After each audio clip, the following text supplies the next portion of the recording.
comme j'avais dit la dernière fois, si on le fait, c'est un coup d'État. Bon, merci, je le dis. d'avoir clarifié la situation. Et donc, vous comprenez, et donc, vous avez le dialogue. Un dialogue, regarde, le dialogue est faisable, mais c'est le contenu. des Congolais, Mais le contenu, est clair, l'unité nationale, la cohésion. Vous avez proposé la Cinco, le bien vivre ensemble. Non, moi je ne suis C'est pas pas un la bon... Cinco. Bon, pardon. La Cinco a proposé le bien vivre ensemble, on est d'accord. Mais c'est l'objectif du dialogue.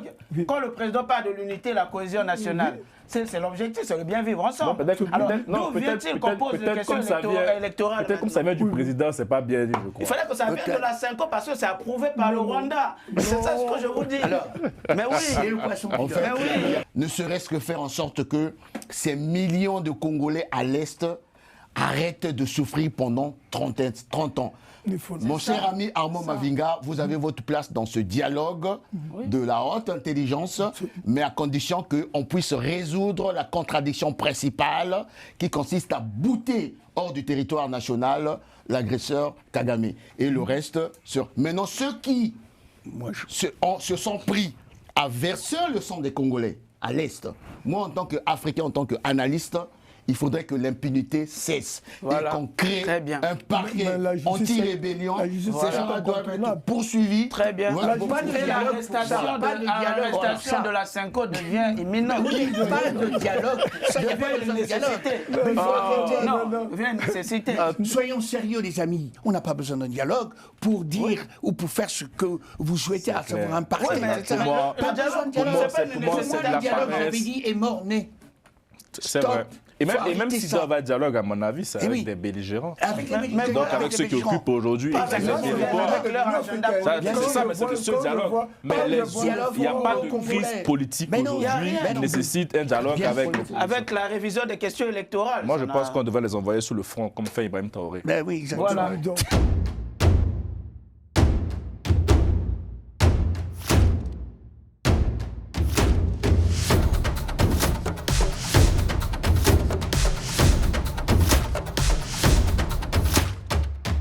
Bonsoir à tous, bienvenue dans la bande à Khalil en compagnie de nos chroniqueurs. Bonsoir Maître Ben Luther. Bonsoir Carlil. Bonsoir Lucien. Bonsoir Caroline. Bonsoir Guy Mafimba. Bonsoir Karine. Bonsoir cher Armand. Bonsoir. Mais sur notre actualité s'ouvre avec l'avertissement de l'administration Trump au régime de Paul Kagame. C'est une information de nos confrères d'Africa Intelligence. Ils nous apprennent que cette administration travaille sur un train de sanctions contre le Rwanda qui devrait viser les hauts responsables sécuritaires. À ce stade où on enregistre cette émission, c'était mentionné le 10, donc nous sommes le 10 aujourd'hui, le train de sanctions est en train d'être examiné. Et selon ce qu'on a appris, ces sanctions devraient viser une poignée de hauts sécurocrates au sein de l'armée rwandaise et de même que des personnalités liées au secteur minier. Et Guy Mafimba, peut-on clairement dire que Paul Kagame commence sérieusement à agacer le président Trump? Il faut dire que c'est une chronique d'une chute ou d'une neutralisation programmée de Paul Kagame, sinon du régime de Luanda. 30 ans de pillage, de crimes à l'est de la RDC, parce que Paul Kagame, on n'a jamais cessé de le dire, avait des objectifs géopolitiques dans la zone, mais ces objectifs géopolitiques aujourd'hui sont à l'opposé des objectifs géopolitiques des États-Unis, et les États-Unis qui ont pris le leadership pour résoudre cette crise à l'Est. Ça, c'est la première chose. La deuxième chose, aujourd'hui, pourquoi ces menaces deviennent de plus en plus, on va dire, notoires? Parce que je pense, il y a deux agendas. Il y a un agenda national des États-Unis à travers l'administration Trump. Nous sommes à mi-mandat. Trump veut montrer aux Américains qu'effectivement, lui, il a un agenda et il le fait exécuter. Deuxième chose, toujours dans l'agenda national, et ça c'est un peu dans le cadre des grandes puissances. Ils font de la prospective. Et souvent je le dis ici, ce qui manque aux Africains, aux États africains, on ne fait pas de la prospective. En 1973, les États-Unis avaient comme objectif d'avoir un réservoir en termes d'hydrocarbures. Ils appelaient ça les réservoirs stratégiques. Et dernièrement, la sortie, je crois, d'un des responsables, il disait il nous faut un réservoir stratégique des minerais. Et c'est la RDC. Voilà l'agenda des États-Unis aujourd'hui. Donc il faut accélérer pour damer le pion à la Chine, passez-moi le terme. Et toujours sur le plan national, il y a un autre objectif, c'est d'expliquer au monde entier que les États-Unis sont revenus au premier plan. Vous vous avisez, comme Maduro a voulu le faire, et surtout avec le narratif, l'attitude de Kagame qui ose défier les États-Unis, ben, vous allez voir ce que vous allez voir. Et je terminerai sur l'agenda international, qui coïncide cette fois-ci avec l'agenda du président Tshisekedi, qui avait très vite compris qu'il fallait accélérer avec les États-Unis la neutralisation ou bien la chute de Paul Kagame. Et cet agenda, c'est de faire en sorte qu'il fallait mettre en face la puissance, la Chine, qui avait le contrôle un peu de ces minéraux, et les États-Unis. Et cet agenda coïncide avec l'agenda du président Tshisekedi, avec son leadership, et surtout avec aussi l'agenda de la sous-région, où on sent un changement, l'agenda africain, et tout ça fait en sorte que tout s'accélère et les menaces deviennent de plus en plus visibles. Et tout au long de l'émission, nous allons chercher à démontrer comment cette chronique d'une chute annoncée s'est accélérée, notamment après la chute, après la capture d'Ouvira. Abou Mavinga, c'est le deuxième paquet de sanctions, et si elle se confirme, après ce qui avait été décrété il y a 1 an contre M. Kabarebe, le puissant ministre de la coopération. Est-ce qu'on peut parler d'ultime avertissement de Donald Trump? Je pense que, comme l'a dit mon frère Mafimba, qu'il faut savoir lire les signes de temps. Le signe de temps que nous avons, le premier signe, c'est que le pouvoir du Rwanda est en train de se terminer. Donc petit à petit, on est en train de conjuguer M. Paul Kagame au passé. Par les États-Unis d'Amérique, les États-Unis d'Amérique qui l'ont appuyé, qui l'ont mis au pouvoir. Mais M. Paul Kagame n'a pas compris les signes de temps. Donc il est devant un piège, je reviendrai pour expliquer en détail. Il est devant un piège. Partir sans gloire ou partir avec gloire. Il partira à votre avis? Vous pensez qu'il partira? Mais à l'allure où vont les choses, ce sont des signes qui prouvent qu'il n'a plus l'appui total des États-Unis d'Amérique. Parce qu'on a un homme serein qu'on voit dans ses prises de parole. Enfin... Mais pourquoi il est serein? C'est ce que je viens de dire. Pourquoi il veut partir sans gloire ou partir avec gloire? Parce qu'il sait, son objectif c'était quoi?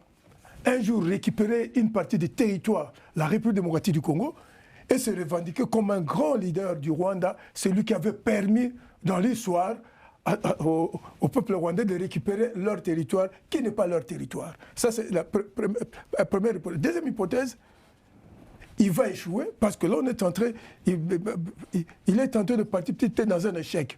Il ne pourra pas récupérer le territoire. Et la RDC finira par récupérer le territoire. Non, qui veut dire Kivu? Et quand les territoires seront récupérés, je me pose la question de savoir quel sera le sort de M. Paul Kagame. Donc il y a un problème. Moi, je pense qu'avec ces sanctions, c'est un message clair que, comme on dit toujours, le curseur a changé, que la nouvelle configuration du monde, parce que nous sommes dans la nouvelle configuration du monde. Il y a d'une part la Chine, il y a les États-Unis d'Amérique, il y a aussi d'autres puissances émergentes. La Turquie, la Russie et les autres. Et les États-Unis veulent être au cœur de la nouvelle reconfiguration mondiale. Et étant au cœur de cette reconfiguration mondiale, les propositions du président Félix Tshisekedi enchantent totalement Donald Trump dans sa position d'être au cœur de la nouvelle reconfiguration mondiale avec les minéraux stratégiques. Moi, je pense que M. Paul Kagame est pris dans son propre piège. Il va s'engouffrer dans sa position parce que lui, son rêve, c'était avoir une partie du territoire du Congo et puis peut-être partir. Mais je pense qu'il est pris dans son propre piège. Il va essayer d'endurcir sa position. Moi, je pense qu'il travaille à sa perte. Ah, Lucien, est-ce que vous prédisez aussi non, moi chute de Paul Kagame? Je vais être un peu en déport vis-à-vis de mes deux amis en face, à savoir Guy et Armand. Je pense que le temps long en diplomatie travaille pour Kagame, même si on a l'impression, en effet, qu'un ensemble d'éléments converge vers la chute de Kagame. Pourquoi je dis que le temps long travaille pour Kagame? Qu'est-ce qu'on remarque? On remarque que face aux oukases en fait américaines, Kagame essaie de construire d'autres formes de stratégie politique. Alors il rencontre Museveni, bien sûr. Il essaie, sans se départir de ce qu'il est, continuer à faire du lobbying et continuer quelque part à se considérer comme incontournable. Alors ça veut dire quoi? Ça veut dire concrètement que, en effet, il regarde en Tshisekedi quelqu'un, en effet, qui voyage beaucoup, mais qui ne gouverne pas. Bon, ça c'est un premier point. Le deuxième point, c'est que il se dit, quoi que l'on dise, quoi que l'on fasse, l'armée rwandaise, c'est la plus forte quand même de la région, premièrement. Deuxièmement, il semble que les États-Unis... Ah oui, à votre avis? Bien sûr, militairement. C'est pas le nombre. Est pas mal aussi, la oui, Tanzanie, d'accord, mais c'est pas le nombre de. Ouais, d'accord, mais quand on regarde, on compare avec la RDC. C'est pas un peu trop prétentieux? Non, c'est pas la prétention. Stratégiquement, militairement. Vous croyez? Bon, je pense que quand on regarde les choses, je continue. Qu'est-ce qu'on note? On note que finalement, M. Kagame est un peu en train de se noyer. Mais tout en se noyant, il a la tête hors de l'eau. Mais qui lui permet d'avoir la tête hors de l'eau? C'est la duplicité de la diplomatie américaine. Cette duplicité... Malgré les sanctions? Malgré les sanctions. Alors, allons-y jusqu'au bout. Allez-y. Oui, malgré les sanctions. Pourquoi? Parce qu'il me semble, je peux me tromper, que ces sanctions, c'est pour faire reculer, en fait, Kagame. Mais à mon avis, c'est pas pour l'éliminer totalement, c'est pour lui donner une autre forme d'espace, d'existence. Pourquoi? Parce que je pense que ça a toujours été l'ami traditionnel des États-Unis. Et cet ami traditionnel joue un rôle important dans cette région, effectivement, des Grands Lacs. Bien sûr, pour l'instant, il n'obéit pas. Il n'obéit pas. S'il obéissait, il serait déjà retiré. Or, on remarque que chaque fois, on a l'impression qu'on recule, on lui laisse de l'espace, on essaie de négocier. Alors, on va voir ce qu'on va faire maintenant. Est-ce que l'Africom va intervenir? Est-ce que on va mettre des sanctions fortes sur la table pour permettre à Kagame de reculer?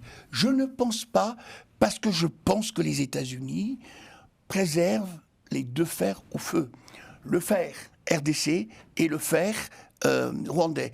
Et ils essaient, contrairement à ce que l'on peut penser, de faire en sorte qu'il y ait une convergence et qu'ils s'entendent. Alors, on va voir jusqu'où ça peut durer. Soit la résistance de Kagame est trop forte, soit elle faiblit, mais je pense que la politique, en fait, de duplicité des États-Unis est toujours là et encore là. Si les Américains voulaient se débarrasser de Kagame, il y a longtemps qu'ils l'auraient fait, soyons sérieux. Il y a longtemps. Donc le deuxième train de sanctions pour vous, c'est pour gagner du temps? C'est pour gagner du temps. Alors, bien sachant sûr, qu'il n'est pas visé directement. Bien sûr. Alors, il ne vous a pas aussi échappé que Crystal Ventures, qui est en fait la holding de tête de Kagame et du Rwanda, n'est pas concerné par justement les sanctions. Alors, on prend des menus flottants, c'est-à-dire des sécurocrates, bien entendu, qui jouent un rôle important, mais c'est l'affichage politique. Ce n'est que l'affichage politique, parce que le véritable problème, c'est toucher le Rwanda au cœur. Mais toucher le Rwanda au cœur, c'est quoi? On ferme tout concernant Crystal Venture. Toutes les participations du Rwanda, effectivement, à l'étranger, on bloque tout. Mais on ne le fait pas. Pourquoi on ne le fait pas? C'est une question. Et parce que là, je crois que l'année dernière, il avait même, à la suite du premier paquet de sanctions, haussé le ton, disant qu'ils aillent en enfer. Oui, mais il rigole. Pardon, excusez-moi l'expression. Il rigole, monsieur Kagame. Alors, dans cette affaire-là, comme il est sûr de lui, alors, on n'est jamais assez sûr de soi, maître, hein. comme il est sûr de lui, qu'est-ce qu'il fait? Il continue à pousser le bouchon très loin. Alors, on va voir jusqu'où Trump peut attendre. Regardez, par exemple, ce qu'il a dit ce week-end, parce que je pense qu'il est informé qu'il y a un train de sanctions qui se prépare. Il dit clairement que M. Tshisekedi est l'enfant, je vais paraphraser, gâté de la communauté internationale. Oui. Maître Ben Luther, quel est le sens de cette déclaration? Alors, très rapidement, après, je vais revenir sur ce qui a été dit. Pour dire que le président Tshisekedi est l'enfant gâté de la communauté internationale, ça montre tout simplement que le président Kagame est à bout de souffle, tout simplement. Voilà. Ça c'est pas assez important. Alors, mes doyens ici parlaient de la chute ou non du président Kagame, etc. Moi, j'ai envie de dire, ça, c'est l'affaire des Rwandais. Voilà, ça c'est l'affaire des Rwandais. Ce qui m'importe, c'est plutôt l'échec du projet expansionniste du président Kagame à l'est de la République démocratique du Congo. Ça c'est ce qui m'importe. Alors, oui, j'ai l'impression que le président Kagame est en train, mais sérieusement, d'agacer le président Trump. Pourquoi? Il fallait juste regarder le Congrès américain, les déclarations du Congrès américain, qui appelait d'ailleurs à des sanctions ciblées, mais y compris contre le président Kagame. C'est à l'étude, y compris contre le président Kagame lui-même. Pourquoi? Parce que pour le président Trump, et je l'avais dit lors de nos précédentes émissions, que le président Trump avait apposé sa signature sur l'accord de Washington. C'était pour lui un véritable gage, en fait, on va dire, d'effectivité de cet accord. Il n'acceptera pas que le président Kagame puisse salir en quelque sorte sa signature. Déjà, lui, dans son esprit, le président Trump, lui, dans son esprit, bon, quelqu'un me dirait peut-être qu'on ne vit pas dans le même monde. Il dit qu'il a déjà terminé la guerre à l'est de la République démocratique du Congo. Il ne cesse de le dire. Pour lui, il n'y a plus de guerre. Donc si il y a un obstacle aujourd'hui à ce que cette fin de guerre soit effective, pour lui, l'obstacle, c'est le président Kagame. C'est le président Kagame. Et toute l'administration Trump l'a compris ainsi, y compris le Congrès. Et je dis encore que au sein du Congrès, les républicains ainsi que les démocrates sont favorables à l'idée de sanctionner sévèrement le Rwanda. Maintenant, quand on voit le contexte actuel, il n'y a pas longtemps, le président Trump a convié plusieurs États africains aux États-Unis pour discuter des minerais. Donc il veut aller vite. Il a fait une déclaration. Vous avez vu comment il a apprécié le président Tshisekedi, etc., en disant que c'est un type sérieux, qui se bat pour sauver son pays, etc. Il a dit, nous avons un deal très sérieux, et dans les semaines à venir, les entreprises américaines vont déjà aller s'enquérir de la situation sur le terrain. Oui.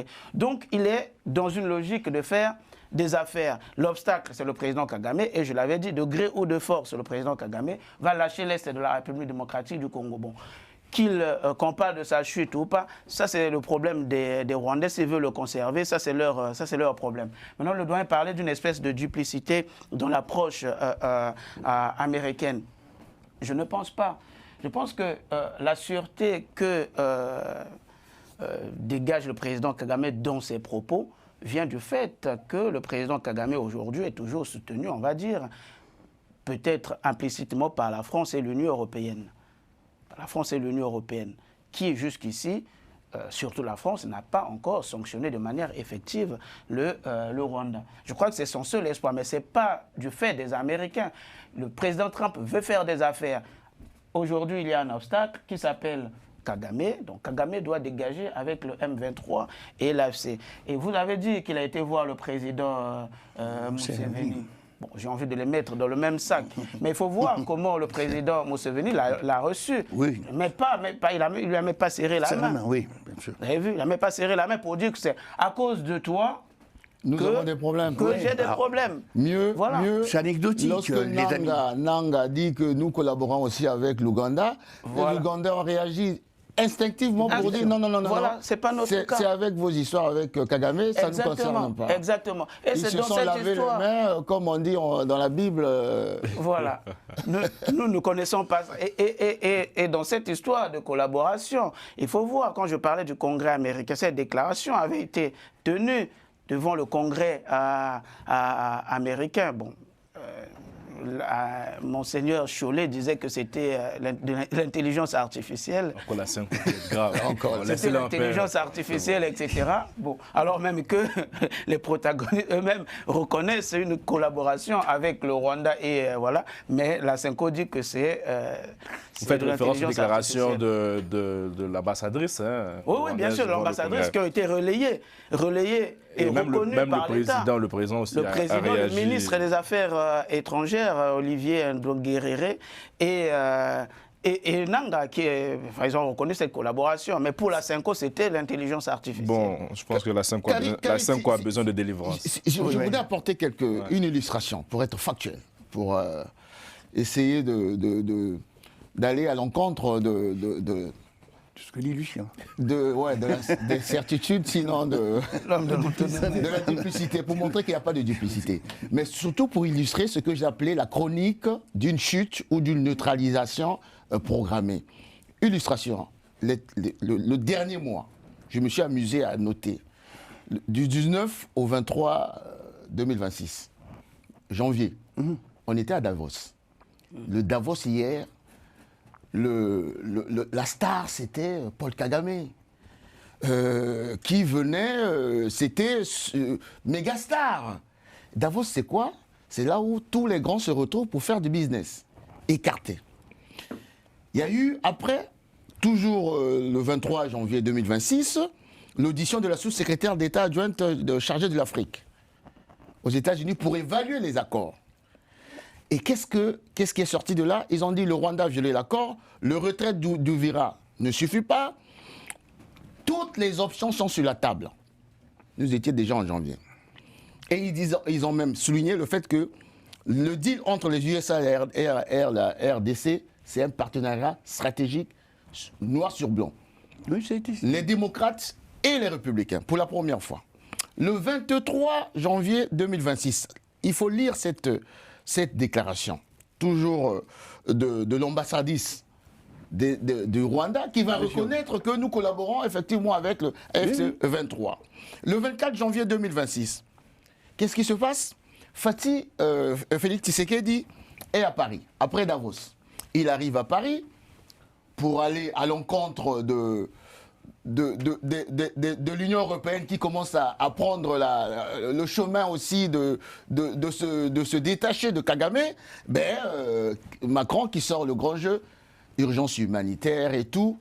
Et aujourd'hui, au moment où je vous parle, je crois que M. Lacroix, celui qui s'occupe des questions de paix aux Nations Unies, est à Kinshasa. Je vais plus loin. Le 26 janvier 2026, Africom est à Kinshasa. Écoutez la déclaration du colonel. Il dit l'Africom est reconnaissant de la volonté et de la coopération en matière de sécurité et de faire progresser la paix par la force. Africom. Ils sont venus pour faire progresser la paix par la force. Cette visite témoigne de notre soutien d'effectifs au FRDC et au gouvernement de la RDC. Le 28 janvier 2026, Paul Kagame, qui commence à perdre un peu la tête, va poursuivre qui? La Grande-Bretagne. Pour qu'on lui demande, pour réclamer les 200 millions de dollars au regard du contrat, effectivement. Donc vous voyez bien que Paul Kagame, qui était toujours serein, commence à perdre la tête. Et là, ça touche quoi? Le portefeuille. Le portefeuille économique. Et bien, 28, Nanga sort sa tête, lui dit « Ah non, nous aussi on confirme la collaboration avec Kigali et Kampala ». Kampala dit le contraire. Le 20 janvier 2026, je vais terminer. Oui. L'Arabie Saoudite, pour tarir les sources de financement des rébellions, dit partenariat stratégique avec la RDC, nous, on veut la traçabilité des minéraux, on fait plus de business avec Kigali. Le 2 février 2026, c'est les Émirats Arabes Unis, donc tous les pays du Golfe. Attendez. Je finis. Vous aurez la parole, Lucien. Bien sûr. Je finis. Ils sortent aussi, ils disent traçabilité des minéraux. Et enfin, on se retrouve aux États-Unis dernièrement avec le National Prayer Breakfast. La diplomatie de l'Église. Où est la diplomatie de l'Église? Mais vous savez, je vais vous faire une anecdote. Je vais vous faire une anecdote. Le président Yombi Opango me disait, on signe les grands contrats à table. Bien sûr. Donc la diplomatie du culte, et la diplomatie de la table. C'est ça. Bref, je ne sais pas si les sont les mêmes. Je voulais juste résumer par là que je voulais illustrer le fait que on a réussi, enfin, Tshisekedi a réussi à tarir les financements, pour déstabiliser l'économie, a réussi à faire en sorte de couper tout ce qui est au niveau des pays du Golfe qui permettait le trafic des minéraux et le blanchiment de l'argent, et surtout les États-Unis qui sortent l'Africom pour dire on va imposer la paix par la force. Donc, et bien entendu l'Union européenne à travers Macron qui s'arrime à cela. Donc ce que tu disais tout à l'heure, en fait, ce qu'on appelle un peu en matière footballistique, on veut se donner la force, mais en réalité, on n'est plus là. D'autant plus que lorsque vous voyez l'attitude de Kagame, que nous avons connu, serein, se commencer à dire « je vous en envoie en enfer », c'est quelqu'un qui est en train de s'adresser à son peuple que je vais me battre jusqu'au bout, mais en fait, mon sort est complètement serré. Alors, cher Magloire, ça, ce que vous nous avez fait là, c'est la géopolitique, j'allais dire, de la datation. On date un certain nombre de faits, bien entendu, pour capter l'attention et pour dire que, en effet, la diplomatie, en fait, contre M. Kagame est en marche. Et puis, malheureusement, il y a la réalité du terrain. Il y a la réalité du terrain et il y a ce que j'appellerais la géopolitique du secret. En effet, qui vous dit que tout ce chapelet de dates que vous avez mis en évidence montre que M. Kagame est absolument mis à l'écart. Alors, pour compléter, selon l'information qu'on a eue aussi, il dépêche actuellement des émissaires à Washington pour justement, mais essayer de réfréner les ardeurs de l'administration. Mais tout à fait, il dépêche parce que je dis que pour lui, tout n'est pas perdu. Il pense qu'il a une fenêtre il a une fenêtre d'opportunité. Alors, il faut être sérieux. Quand je dis que les Américains souhaiteraient éventuellement imposer la loi, mais il faut qu'ils le fassent réellement. Or là, on a l'impression qu'on est de circonvolution en circonvolution. Et ces sanctions-là, ces sanctions... Revenons sur les sanctions qui étaient annoncées courant décembre, puis fin janvier, avant d'être reportées. Donc là, à ce stade, comme je l'ai dit, au moment où on a eu cette émission, on devrait avoir de nouvelles sanctions aujourd'hui. Mais ces sanctions, Karim, donc peut-être examiner aussi le fait que les raisons pour lesquelles l'administration tarde. Est-ce que c'était pour permettre à Africom de poser ses valises à Kinshasa et avoir une telle déclaration, ou confirmer la diplomatie de la duplicité comme vous évoquez enfin? Tout à fait. En une phrase. Oui. Vous avez affaire à un homme qui est très imprévisible, qui s'appelle Donald Trump, qui a mis de côté tout ce qui est levier multilatéral. On s'est réveillé un matin, tous on a été surpris de dire, de comprendre que Maduro a été capturé. Oui. On s'est réveillé un matin, Trump a dit « je suis en train de bombarder l'Iran ». Personne n'a dit quoi que ce soit. Vous avez affaire, c'est ce que j'avais disais la dernière fois, à une médiation des temps nouveaux qui n'a, passez-moi le terme encore, qui n'a rien à cirer. Alors, attendons de voir ces bombes qui vont tomber sur Kagame et sur le Rwanda. Il faut intégrer cela en se disant une chose. Je sais qu'il est imprévisible. Pendant 30 ans, Kagame a régné en maître. Et en un mois, en deux mois, Kagame passe son temps maintenant à délirer. Oui, ce monsieur est en train de délirer. Il a perdu de son pour terminer ce sujet. Je voulais ajouter un élément qui est très important. L'objectif du président Trump en 2026. Parmi ces objectifs, il n'a pas renié. Il tient à avoir le prix Nobel de la paix. Et ce n'est pas pour rien qu'il a créé le Conseil de la paix. Et il est en train de convoquer même la première réunion pour mettre en place les structures de ce Conseil de la paix. Il y a aussi les midterms qui arrivent. Hein. Oui. Et avec ça, il n'acceptera pas. Parce que parmi les conflits sur lesquels il compte pour avoir le prix Nobel de la paix, il y a le conflit à l'est de la République démocratique du Congo. Quand il dit pour moi j'ai déjà résolu ce problème, c'est pour dire que je l'ai résolu. Et c'est lui qui se permettrait d'empêcher la posé sa signature. Je marcherai sur lui. Moi je pense que, je ne lis pas sa pensée, mais le fait de le dire, de vouloir avoir la paix, et c'est un des dossiers importants pour lui pour prétendre au prix Nobel de la paix. À mon avis, si on veut s'attaquer à Kagame, je pense que Kagame, contrairement à ce que vous dites, sera exfiltré en douceur. C'est-à-dire qu'on va lui donner du biscuit en retour, ok, pour ne pas l'exclure totalement. Effectivement, il ne faudrait pas que ça fasse plateau de complotistes ici. Allez, on passe ça. Lucien, tu le dis souvent, il y a un élément qu'il ne faudrait pas exclure. Les populations, les gens. Et vous savez, ouais, comme Ben le disait, est-ce que le Rwanda est prêt aujourd'hui à se séparer de son président? Non, les gens, quand on dit, c'est-à-dire comment on dit ça, les questions humanitaires. N'oublions pas ça. Trump aussi est dans une espèce de divinité. Il pense que c'est l'homme de Dieu qui doit sauver les populations. Lorsque vous voyez la catastrophe humanitaire à l'est de la RDC, je suivais encore ce matin, on te parle de plus de 300 000 des enfants qui ne savent pas où se trouvent leurs parents. Bien sûr.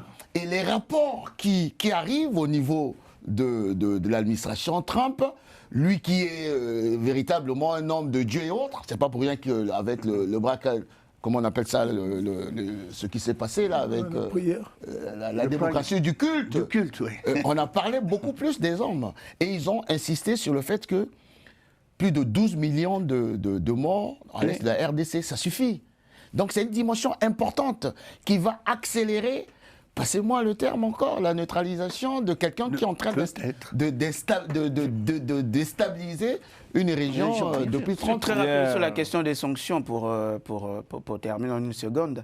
Le doyen parlait du fait qu'il y a toujours des sanctions qui ont été promises, etc., mais on n'y voit jamais. Et je pense que dans la logique des Américains... effective, hein, le aujourd'hui, des sanctions oui, la logique est aujourd'hui, comme je l'ai dit, ce n'est pas de faire en sorte que Kagame parte du pouvoir, c'est de l'écarter tout simplement de la RDC, d'accord, de l'éloigner très loin de la RDC. C'est ce que j'appelais l'exfiltration en douceur. Et donc, pour ce faire, les Américains mettent, on va dire, deux types de possibilités. Soit de sanctions, on va dire, soit par des sanctions, on va dire, un peu diplomatiques, économiques, etc., une voie un peu plus douce, ou soit par la voie de la force, comme le doyen a fait dans les déclarations d'Afrique. C'est la raison pour laquelle je dis ces sanctions qui étaient déjà annoncées début décembre, peut-être elles sont retardées du fait aussi que le président voulait, parce que quand on écoute la déclaration de l'Africom, c'est pas une force de maintien de paix qui a... pas du tout. Parce qu'il est têtu, le président Kagame. Revenons, messieurs, à notre deuxième sujet, parce que pendant ce temps, la classe politique congolaise se donne un spectacle. L'opposition et des organisations comme la SENCO dénoncent un format jugé verrouillé. Je fais référence au dialogue politique proposé par le chef de l'État. Pour M. Katumbi, par exemple, il considère que ce processus ne peut être piloté par les institutions actuelles dont il conteste la légitimité. Il exige un médiateur neutre et un ordre du jour axé sur les réformes électorales. Quant à Martin Fayulu, il redoute un monologue déguisé exprimant sa méfiance face au format proposé par le président Tshisekedi. Cher Armand Mavinga, est-ce qu'il fallait s'y attendre à ces réactions de la part des opposants? Non, absolument, il fallait s'y attendre. Et dans le fond, est-ce qu'ils n'ont pas raison, à votre avis? Bon, par rapport au schéma qui a été proposé du dialogue par le président de la République, il était tout à fait normal. Il fallait s'y attendre que l'opposition n'allait pas accepter ce format. Pourquoi? Parce que dans ce format, l'opposition n'a pas de marge de manœuvre. Et tout maintenant, c'est par rapport aux agendas des uns et des autres. Donc moi, ça ne m'étonne pas. C'est comme si on le disait, c'est ce qu'on avait toujours vécu depuis 2015, quand Kabila devait organiser le dialogue, en disant c'est moi qui impose le dialogue, c'est moi qui impose le fait de route en décembre 2015. Et les autres aussi, y compris l'IDPS, les autres partis de l'opposition, ils avaient dit niet, nous ne pouvons pas accepter ce genre de truc où vous serez à la fois juge et parti. Mais regardez ce que Fayulu dit, pardon, M. Katumbi. Il propose un ordre du jour axé sur les réformes électorales. En fait, ça, au moins, je considère qu'il a le mérite de la clarté. Parce qu'on s'est dit sur ce plateau, à quoi servirait un dialogue? Pour lui, le dialogue qui doit avoir lieu doit être axé sur les réformes électorales. Donc, au fond, est-ce qu'on n'est pas en train de consolider cette hypothèse, comme Lucien l'a dit à juste titre, d'une forme de coup d'État déguisé, de renversement des institutions. Voilà. Parce qu'à aucun moment, il parle de la situation à l'Est. Hein. Il parle d'un ordre du jour axé sur la réforme électorale. Donc, il souhaite clairement de nouvelles élections. Est-ce que là, à votre avis, c'est responsable pour notre politique? Et finalement, est-ce qu'on a besoin d'un dialogue dans ce contexte? Non, moi, je pense que le dialogue, comme l'avions dit, l'objectif premier, c'était consolider l'unité nationale et la cohésion nationale face à l'agression. C'est-à-dire créer un mouvement inédit de mobilisation nationale, essayer de mettre toutes les forces vives autour de cette première préoccupation de se mobiliser pour faire face à l'agression, à la guerre. Moi, je pense que cet objectif-là, de la cohésion, de viser la cohésion nationale, dialogue pour l'unité de la cohésion nationale, peut se justifier. Parce que je peux donner une citation. Non, mais ça, c'est clair, on l'entend. Mais quand un opposant dit qu'il veut un dialogue axé sur la réforme électorale, est-ce que c'est le but de ce dialogue dans l'état actuel? Mais ce n'est pas la priorité, mais la priorité immédiate aujourd'hui, c'était parce que lui parle d'un ordre du jour axé sur la réforme électorale. Donc, est-ce qu'il n'y a pas une forme de déconnexion, pour faire simple? C'est pour dire aussi, si maintenant chacun va amener un point de son ordre du jour, il faudrait maintenant se dire de quel dialogue. Moi, je pense que ce n'est pas le dialogue qui pose problème, ce sont les acteurs politiques congolais qui posent problème. Dans ce cas, il n'y a pas de dialogue, leur vision, dans les objectifs et dans le thème, dans le contenu. Il faut les citer. Oui, dans le contenu. Parce que quand on parle du dialogue, pourquoi moi je voulais insister sur la cohésion nationale du dialogue? Parce que j'ai une citation qui me permet de dire. Mais le président le dit, hein, regardez vous-même, pourquoi on puisse avancer? Parce qu'on a longuement fait une émission dessus. Il a dit que un dialogue qui ne saurait servir à relativiser une agression ni à diluer des responsabilités déjà établies. Un dialogue conduit sur le sol national, sous la conduite des institutions de la République. Bon, il place le décor. Bon, peut-être M. Fayoulou, on peut commenter à juste titre, c'est qu'il crée un monologue, ce qui n'est pas faux, parce que finalement, on ne sait pas à l'état actuel qui dirigera ce dialogue. Bon. On nous apprend, c'est une information de la presse congolaise, que ce serait le président angolais qui aurait un rôle de médiateur. Bon, ça c'est l'information qu'on a eue ce matin. Voilà, donc vous avez utilisé le terme consultation, donc vous avez dit c'est encore un peu plus flou. Mais là aujourd'hui la classe politique, et c'est peut-être l'analyse de notre émission de savoir, parce que finalement, quelles sont les réelles intentions derrière ce désir de dialogue? Parce qu'on a entendu il faut un dialogue, il faut un dialogue. Le président porte le décor. Et là, on a quelqu'un qui nous dit qu'il faut un dialogue axé sur la réforme électorale. Vous, en tant que Congolais, ça vous inspire quoi tout ça concrètement? Parce que la question de consolider l'unité nationale, on l'entend, hein, je pense qu'on l'a dit à justice ici, mais là, et Lucien avait prédit, j'ai l'impression. Et c'est ce à quoi on assiste. Et est-ce que finalement le président est aussi isolé dans son dialogue qu'il veut prôner? Parce qu'au final, il n'y aura personne autour de la table. Non, oui, parce que la crainte est celle-ci. Bien sûr, le président peut convoquer le dialogue, comme l'avions eu avec la Saint-Sylvestre, quand le président, sous l'autorité du président Kabila. Le président peut même convoquer le dialogue. Le problème maintenant, c'est au niveau de, comment on a dit, la police des débats. C'est là que ça se pose le problème. Comment va se faire la police des débats? Moi, je pense qu'avec beaucoup de pragmatisme, que ce soit du côté du pouvoir et au niveau de l'opposition, avec beaucoup d'humilité, si on peut se mettre d'accord sur le pragmatique, la police des débats, pour une certaine neutralité, pour qu'il y ait un débat véritablement positif qui puisse aboutir, que ça ne soit pas la crainte de folle, que ce soit monologue, parce que pour que ce ne soit pas des consultations. C'est-à-dire, on vient vous consulter sur un certain nombre de thèmes, donnez-nous vos avis. J'avais un opposant qui appelait, on va faire la parole après, qui appelait, par exemple, la MONUSCO pour diriger le... Moi, je pense que la MONUSCO, je ne dirais non. Parce que quand je vois, ça fait combien d'années que la MONUSCO est là? Nous ne sommes jamais sortis Mais qui peut être ce médiateur neutre qui peut mener, d'après vous, ces dialogues? Moi, je pense que médiateur neutre... Nous pouvons voir au niveau de l'Union africaine. C'est-à-dire, moi, je pense qu'il y a quand même des gens valables. Nous avons des gens valables en Afrique qui peuvent faire la police des débats. Mais ce qui est important, il faut d'abord que nous disions le contenu. pourquoi nous voulons nous rencontrer. C'est la première des choses. Mais quand le président convoque, bon, oui. c'est quand même assez lunaire, quoi. Oui, oui. Mais non, Khalil, j'ai du mal à comprendre. Non, c'est assez clair. Vous avez posé les questions et dans les questions se trouvent les réponses. C'est-à-dire, concrètement, l'impossibilité d'un débat organisé par Tshisekedi et accepté par l'opposition. Pourquoi ? Parce que les griefs envers le président Tshisekedi sont trop importants. Premièrement, il y a des griefs personnels, personnels, les individus personnels, mais il y a aussi des griefs politiques. Et puis, on va faire un débat. Sous quel format ? Est-ce que c'est des petits formats, des grands formats ? Quel va être, comme dit Mavinga, quel va être le contenu ? Et donc, chacun tire la couverture à soi. Alors, à juste titre, j'avais dit que c'était un coup d'État, mais en réfléchissant, à juste titre, l'opposition peut dire, mais attendez, Monsieur le Président, c'est quoi l'ordre du jour ? Il a déjà défini. Oui, mais nous allons dire... Oui, et puis, ceux qui sont considérés comme terroristes n'ont pas le droit, ou rebelles, n'ont pas le droit de participer. C'est comme ça qu'on fait la paix ? Moi, je pense que... les terroristes n'ont pas le droit dans une république. Je suis désolé. Non, mais on va aller plus loin. Est-ce qu'ils n'ont pas le droit ? Ce sont des Congolais comme les autres. Ah ben, des terroristes... Alors, donc, arrêtons-les. Des victimes. Non, arrêtons-les, traduisons-les devant les... Mais qu'est-ce qu'ils sont en train de faire ? Et ça coince là, justement. Il faut être réaliste. Sur le dialogue, on a l'impression qu'aucun opposant n'est prêt aujourd'hui à s'asseoir autour de la table. Mais non. Non, ne disons pas ça. Il y a opposants et opposants. Et Tshisekedi avait raison de parler des gens borderline, comme Katumbi. Je me suis toujours posé cette question. Écoutez, c'est quoi un dialogue ? Je pense que on aime bien les histoires des bons tours, on aime les dialogues. C'est bien.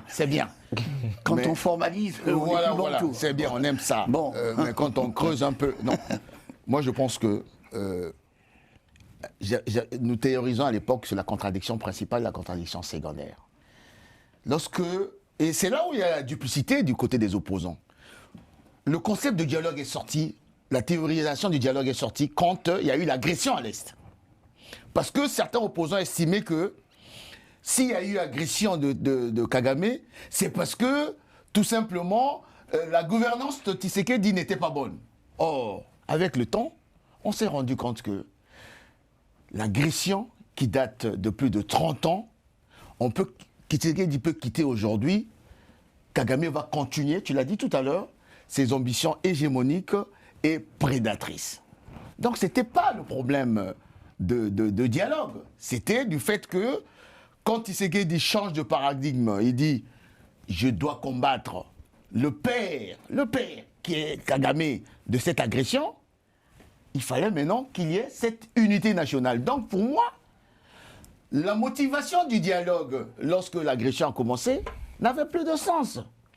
Mais non, si vous remarquez, aujourd'hui, tous ceux qui demandent le dialogue ne parlent plus de l'agression à l'Est. Mais vraiment, vous complétez votre question. C'est vraiment lunaire cette affaire. C'est-à-dire, moi j'ai l'impression que même s'il doit y avoir dialogue, on dialogue en temps de guerre en principe, on dialogue avec ceux qui occupent les territoires occupés. Ben voilà. Oui. Je veux te demander, mais ces opposants, qu'est-ce qu'ils ont à faire dans ce dialogue ?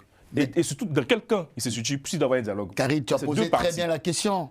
C'est-à-dire que au moment où Tshisekedi est en train, disons-le, de gagner la guerre de plus de 30 ans contre le fameux Paul Kagame, qu'il est en train de neutraliser, comme ils n'ont plus d'arguments, ils nous sortent maintenant les histoires de réforme électorale. Voilà la duplicité. Voilà la tentative de coup d'État institutionnel lorsqu'il y a eu la première agression. Pour laisser la parole à Maître, aujourd'hui, le dialogue qu'il réclame, soyons bantous. On va demander à M. Tshisekedi d'être bantou, de programmer un dialogue. Il a donné les contours. Il va se faire à Kinshasa. Ils n'en veulent pas. Mais ils n'en veulent pas. Mais croyez-moi. Il y a la loi, il y a le droit, et puis il y a la réalité du terrain. Là, on peut théoriser. C'est des Congolais. Oui, mais discutons, mais bien sûr. Mais ils ne reconnaissent même pas la légitimité du président. On peut théoriser sur l'antonomase Félix Tshisekedi. Parce que s'il gagne la guerre, s'il gagne la guerre, je veux dire par là que s'il est en train de gagner la guerre, c'est à lui aujourd'hui s'il estime que, ce qui est vrai, Il est en que train de la gagner la guerre. gouvernance au À niveau Goma, il est en train de gagner la guerre. Je termine. La guerre est en train de finir, il peut Il y organiser a un des postes dialogue. qui sont occupés, Il là. a mis le contour, le dialogue va se passer. À Kinshasa, Sérieux.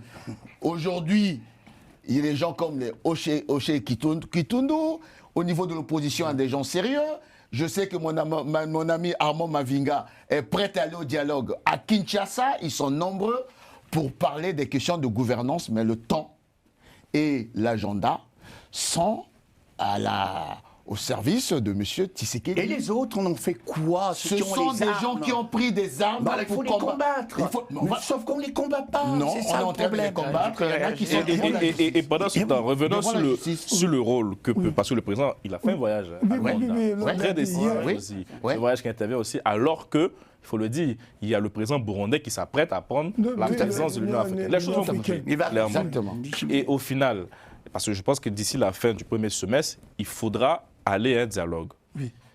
Donc, est-ce qu'il n'y a pas un risque aussi, soit, et ça sera vraiment le scénario qui va se produire, soit le président ira avec des consultations, ce qu'il a fait l'année dernière, ou un dialogue où le président, bon, je dirais, se mettrait dans une position assez bizarre, c'est-à-dire lui face aux autres. Et c'est ce qui m'interpelle au fait. Parce que je rappelle un peu le contexte. Oui. On parle de dialogue parce qu'il y a agression à l'Est. On parlait de Donc, dialogue parce qu'il y avait agression. pour consolider l'unité nationale. Mais ici, j'ai l'impression qu'on a un président qui va dialoguer à la fois avec ses opposants et aussi des rebelles. C'est un peu ce que je n'arrive pas à comprendre dans ce format qui, au final, est un peu proposé par certains opposants. Hein. Donc, je ne vais pas mettre... Est-ce que finalement, on pourra assister à un dialogue dans ce pays? Ah ben, il faut dire la vérité. Ouais, Lucien est un concret. Lui, il n'y croit pas. Mais je vais être aussi très concret. Je vais être aussi très concret.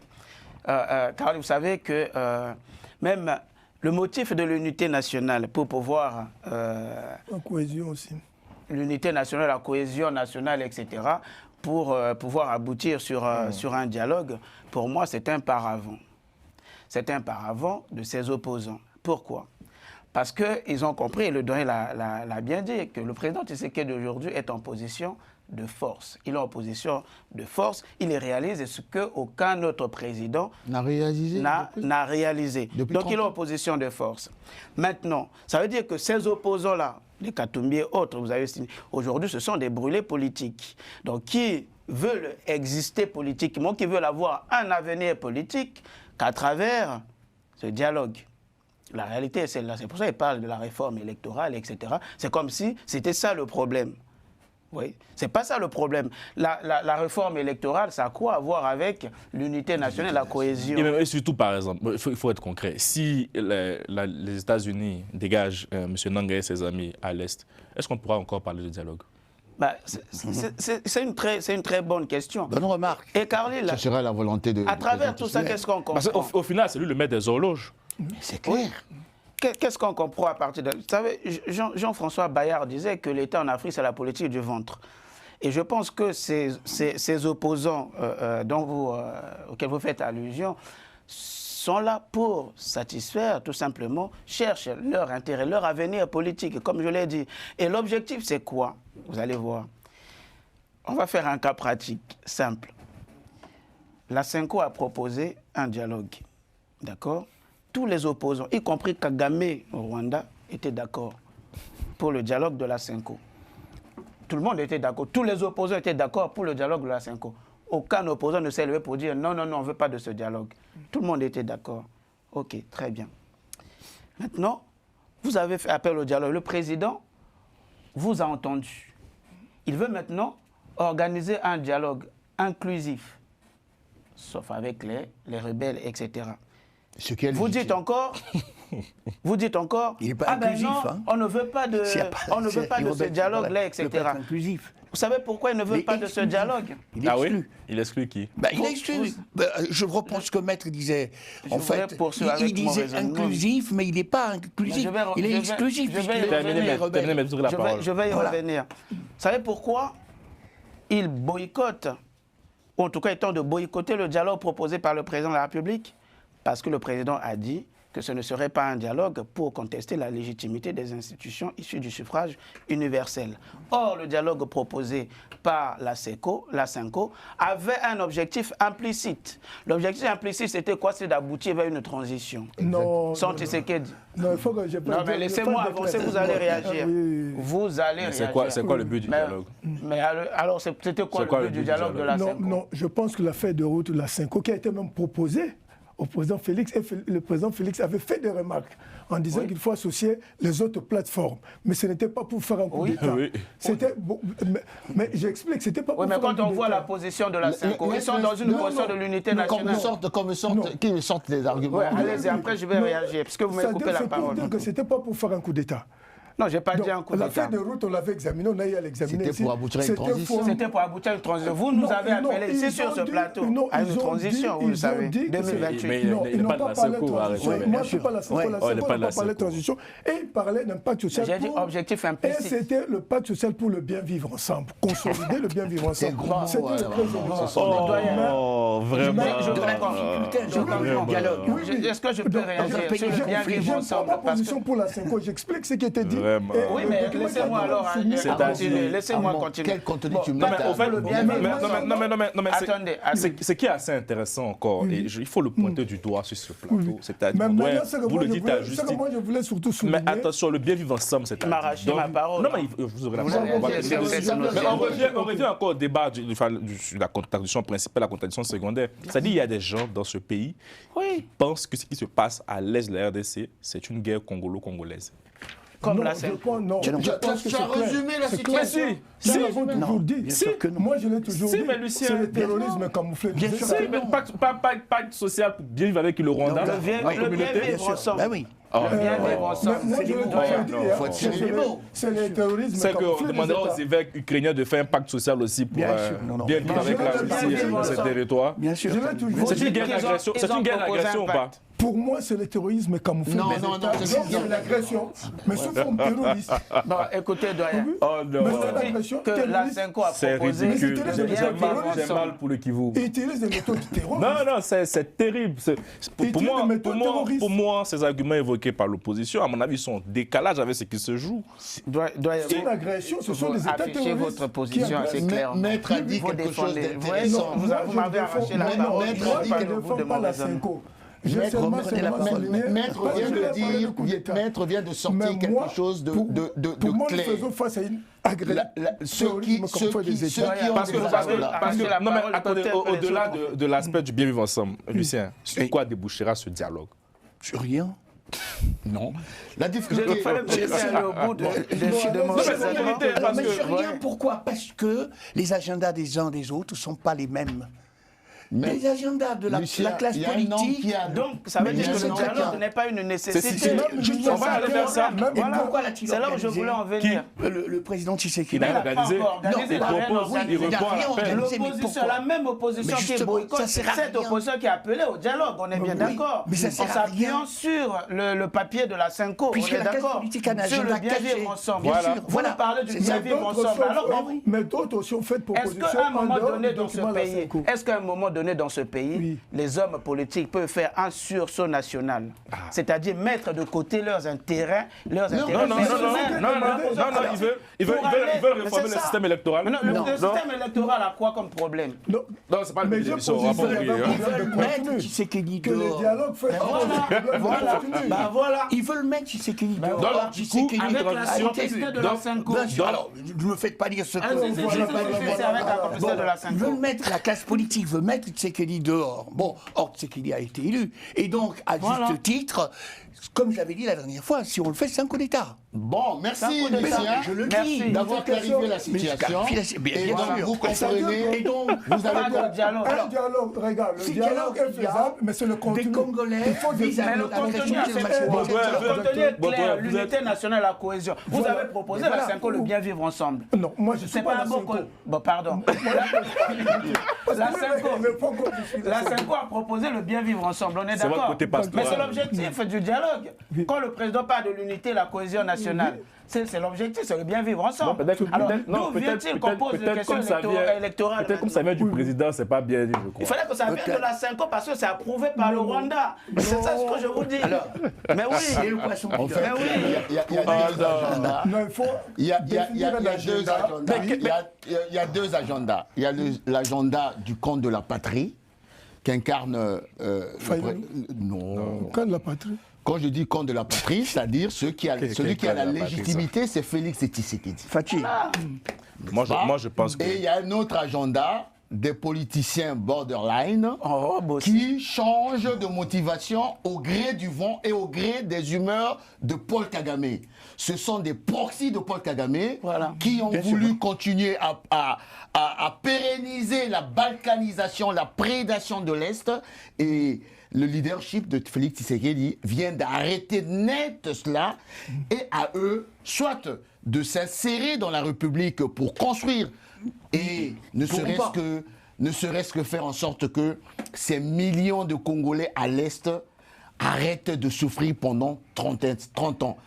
Mon cher ami Armand Mavinga, vous avez votre place dans ce dialogue de la haute intelligence, mais à condition qu'on puisse résoudre la contradiction principale qui consiste à bouter hors du territoire national l'agresseur Kagame. Et le reste, maintenant ceux qui se sont pris à verser le sang des Congolais à l'Est, moi en tant qu'Africain, en tant qu'analyste, il faudrait que l'impunité cesse et qu'on crée un parquet anti-rébellion. Ces gens doivent être poursuivis. Très bien. L'arrestation de la Cinco devient imminente. Pas de dialogue. Ça, il n'y a pas besoin de dialogue. Non, devient une nécessité. Soyons sérieux, les amis. On n'a pas besoin d'un dialogue pour dire ou pour faire ce que vous souhaitez, à savoir un parquet. Pas besoin de dialogue. Le dialogue, j'avais dit, est mort-né. C'est vrai. Et même s'il doit y avoir un dialogue, à mon avis, c'est avec des belligérants. Donc avec ceux qui occupent aujourd'hui les territoires. C'est ça, mais c'est le seul dialogue. Mais il n'y a pas de crise politique aujourd'hui qui nécessite un dialogue avec la révision des questions électorales. Moi, je pense qu'on devrait les envoyer sous le front, comme fait Ibrahim Traoré. Ben oui, exactement. Voilà. Avec vous voyez que je peux être flexible dans ma contribution, dans mes analyses. Non, tu analyses. Non, mais on a besoin des gens intelligents, des gens qui savent faire le sursaut national, comme mon doyen Mavinga, d'accord, qui doivent participer en fait à ce dialogue. Les gens pour qui l'intérêt général la RDC c'est leur seule en fait la seule existence. Et des objectifs précis par rapport. Commençons par bouter les rebelles, commençons par bouter les milices, ils sont en train d'être etc. C'est ça. Après le dialogue viendra. Merci beaucoup, messieurs. On met pas la charge avant les bœufs. Et pour terminer, pour dire, vous l'avez très bien expliqué, mon doyen, on parle en tant qu'Africain, en tant qu'humaniste, on n'a pas besoin d'avoir la carte de l'UDPS pour défendre la cause. C'est clair, à l'aise là, tous ces proxys et tous ceux qui nous accusent d'être membres de l'UDPS ou d'être financés par M. Mouyaya ou je ne sais qui. Messieurs, c'est un combat pour l'Afrique, c'est un combat pour vous, les Congolais. Si vous n'avez pas de compassion pour les gens qui sont à l'Est, c'est très bien pour vous. Dieu se souviendra. Qu'il y a une conférence internationale sur la crise humanitaire. Et on a tout le monde au courant. En tout cas, mais c'est quand même grave. Ne fait pas d'amalgame, il y a un agresseur qui s'appelle le Rwanda. Donc nous, on est dans cette logique. Merci en tout cas à tous ceux qui nous suivent. Et vous savez quoi? On va laisser notre adresse mail en fin d'émission là. Envoyez-nous toutes vos photos chez vous en regardant la bande Akali, ça nous fera plaisir. On mettra ça à l'antenne, voilà, la plus belle photo de celui où, si vous regardez l'émission en famille, envoyez-nous la photo, on mettra ça en fin d'émission aussi. Merci beaucoup, merci de nous suivre, merci de toujours défendre la cause, en tout cas, congolaise à l'est du pays. Et sachez que nous resterons, je dirais, le cauchemar de Paul Kagame et de ses amis. Bonne soirée.